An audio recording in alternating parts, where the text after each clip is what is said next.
बिस्मिल्लाहिर्रहमानिर्रहीम। अस्सलाम वालेकुम व्यूअर्स, मैं हूं एडवोकेट एहसन कुरैशी। आज हम डिस्कस करेंगे गिफ्ट डीड कैसे तैयार की जाती है या हिब्बा क्या होता है और उसके क्या क्या लवाजमात होते हैं, इंग्रेडिएंट्स क्या होते हैं हिब्बा के, गिफ्ट डीड के। और अगर कोई शख्स अपनी जायदाद, अपना प्लॉट, कोई भी मकान, कोई शॉप, टावर, कोई ज़मीन किसी शख्स को हिब्बा करना चाह रहा है तो उस हिब्बे की क्या जो लाज़मात हैं वो क्या होते हैं और उसको रजिस्टर करवाने का तरीक़ाकार क्या होगा और क्या हिब्बा के हवाले से भी टैक्स पे करना पड़ेगा या नहीं करना पड़ेगा, क्या ज़बानी हिब्बा हो सकता है या नहीं, इसके ऊपर आज हम डिस्कस करेंगे। इससे पहले कि मैं अपनी वीडियो का आगाज़ करूं, अगर आप मेरे चैनल पर नए हैं तो आपसे गुजारिश है कि मेरे चैनल को सब्सक्राइब कर लें और इस वीडियो को ज़्यादा से ज़्यादा लोगों से शेयर भी करें ताकि मालूमाती वीडियो को ज़्यादा से ज़्यादा लोगों तक पहुंचाया जा सके। सबसे पहले हम डिस्कस कर लेते हैं कि हिब्बा, उसके लवाजमात क्या हैं। जो हिब्बा है या गिफ्ट, उर्दू में हिब्बा तोहफ़ा और इंग्लिश में गिफ्ट डीड, जो हिब्बा है या गिफ्ट है उसकी इंग्रेडिएंट्स क्या हैं कानून की ज़बान में या सादा अल्फाज में, उसके लवाजमात क्या हैं, कब हिब्बा मुकम्मल तसव्वुर होगा। तो हिब्बे की तीन जो हैं वो लवाजमात या इंग्रेडिएंट्स हैं। पहला ये कि ऑफ़र एंड एक्सेप्टेंस, जो शख्स अपनी ज़मीन, प्लॉट, मकान, कोई भी शय किसी दूसरे शख्स को तोहफे में देना चाह रहा है, हिब्बा करना चाह रहा है, तो सबसे पहले उसको वो ऑफ़र करेगा। ऑफ़र और दूसरी पार्टी उसको एक्सेप्ट करेगी, यानी कि ऑफ़र एंड एक्सेप्टेंस, अजाब व कबूल। ये पहला इंग्रेडिएंट है। दूसरा इंग्रेडिएंट है डिलीवरी ऑफ पोजेशन, यानी कि जो चीज़ वो हिब्बा कर रहा है उसको दूसरे शख्स को पोजेशन देगा, ये दूसरा इंग्रेडिएंट है। और तीसरा है ट्रांसफ़र ऑफ ओनरशिप, जहाँ पोजेशन दे दिया तो फिर उसके नाम पर ट्रांसफ़र भी कर देगा। ये तीन इंग्रेडिएंट्स हैं, अगर इसमें से कोई एक इंग्रेडिएंट भी मिसिंग हो तो वो हिब्बा नहीं कहलाएगा। हिब्बा की तारीफ भी अगर आप समझ लें तो सादा अल्फाज में यह है, जब कोई शख्स बिला मुआवजा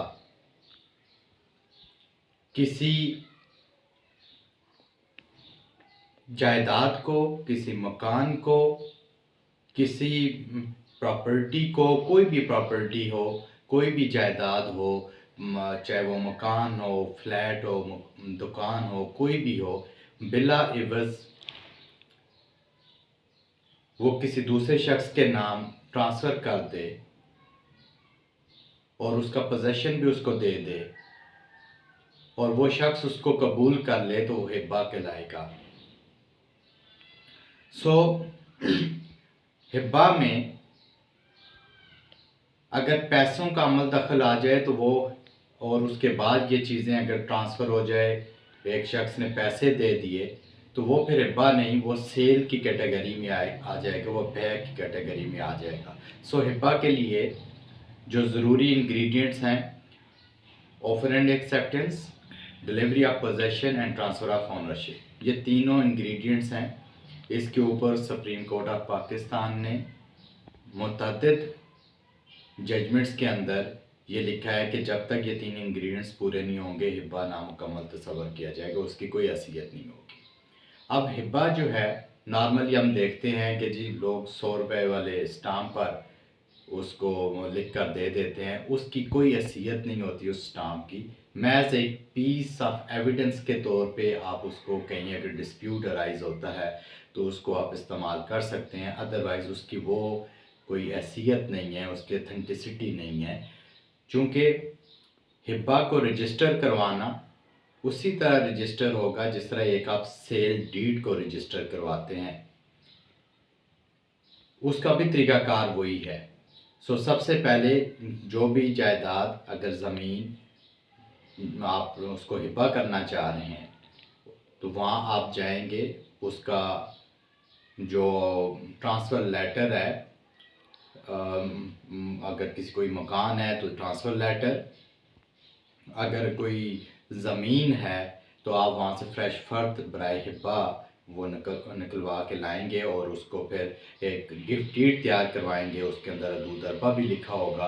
और उसके बाद उसको सब रजिस्ट्रार के सामने जाकर वो दोनों पार्टीज़, जो जिसने ऑफ़र किया और जो एक्सेप्ट कर रहा है गवान की मौजूदगी में, वहाँ पर उसके रजिस्टर करवाया जाएगा। उसकी एक अथेंटिसिटी भी होती है, ज़बानी हिब्बा भी हो जाता है, मगर उसमें कोई ममानत नहीं है। मगर ज़बानी हिब्बा में कल डिस्प्यूट अगर अराइज़ हो जाए तो उसको साबित करना मुश्किल हो जाता है। इसलिए चाहिए कि गिफ्ट डीड तैयार कर लेनी चाहिए, एक तहरीर तैयार कर लेनी चाहिए और उसको जाकर सब रजिस्ट्रार के सामने रजिस्टर करवाना चाहिए।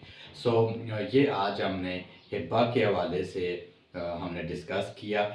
हिब्बा जो है वो उसका भी रजिस्टर करवाने का वही तरीक़ाकार है जो कि एक सेल डीड को या बैनामे को रजिस्टर करवाने के लिए है। उसके ऊपर हमने ऑलरेडी एक वीडियो रिकॉर्ड की है, उसको प्लेलिस्ट में जाकर देखा जा सकता है। Thank you.